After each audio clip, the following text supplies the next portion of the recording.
দর্শক এই বিষয় নিয়ে আরো খবরাখবর জানতে রাজধানীর গুলশান থেকে সরাসরি যুক্ত হচ্ছেন সহকর্মী শাহনেওয়াজ বাবলু। বাবলু, শরিকদের জন্য 11টি আসন ছেড়ে দিয়েছে বিএনপি, কি খবর আছে এই নিয়ে আপনার কাছে?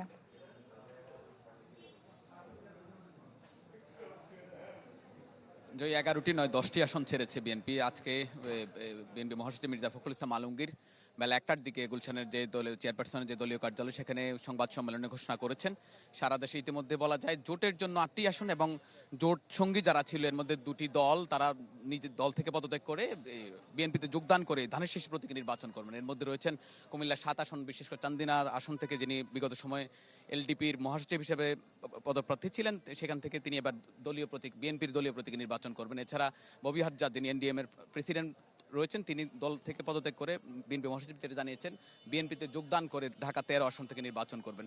এছাড়া যে যুগপৎ আন্দোলনের দীর্ঘদিনের যে শরিক দল রয়েছে 7টি দলের মধ্যে 8টি আসনের প্রার্থী ঘোষণা করেছে বিএনপি। আপনি জানেন, আমি যদি একটু দেখাই এই নির্বাচন এবং এই মনোনয়ন প্রক্রিয়াকে কেন্দ্র করে বিএনপি অফিসের সামনে বিপুল সংখ্যক নেতাকর্মী এখানে ভিড় করছেন। তারা তারা তারা উচ্ছ্বাস প্রকাশ করছেন। অনেকেই তাদের মনোনয়ন যে চূড়ান্ত মনোনয়ন প্রত্যয়নপত্র যেটি সংগ্রহ করছেন। ম্যাক্স, দেশের সবচেয়ে শক্তিশালী 52.5 এন গ্রেডের পিসিসি সিমেন্ট। আপনি জানেন এর আগে প্রথম 2 ধাপে 272 আসনে প্রার্থী ঘোষণা করেছিল বিএনপি। গতকালকে দীর্ঘদিনের যে জোটসঙ্গী জমিয়তে উলামা ইসলাম সেটির সেই দলকে 4টি আসনে প্রতীক বরাদ্দ করে দিয়েছে বিএনপি, যদিও তারা তাদের নিজস্ব প্রতীক খেজুর গাছ মার্কায় নির্বাচন করবেন। তো আজকে যেই জোটের যেই 8জন প্রার্থীকে মনোনয়ন দেওয়া হয়েছে তারা স্ব প্রতীকে নির্বাচন করুন। আমি এর আগেও জানিয়েছি ববি হাজ্জাজ নির্বাচন করেন ঢাকা 13 আসন থেকে, তার বিএনপিতে যোগ দিয়ে, এবং রেদওয়ান আহমেদ করবেন বিএনপির ধানের শীষে যোগ দিয়ে। তো আজকে যদিও এর আগে এলডিপি চেয়ারম্যান অলি আহমদ তিনি বলেছেন যে বিএনপির সঙ্গে সমঝোতায় তারা নির্বাচন করবেন না, সেই প্রেক্ষিতেই যে এলডিপির যে মহাসচিব রেদওয়ান আহমেদ তিনি আজকে পদত্যাগ করলেন।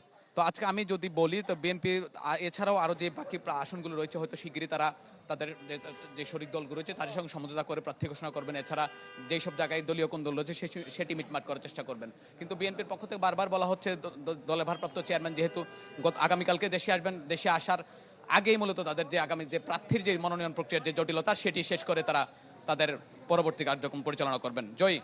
বাবলু, ধন্যবাদ আপনাকে। দর্শক, বিএনপি শরিকদের জন্য 10টি আসন ছেড়েছে এবং প্রার্থীদের নাম ঘোষণা করেছে, সেই বিষয় নিয়ে বিস্তারিত খবরাখবর জানছিলাম আমরা।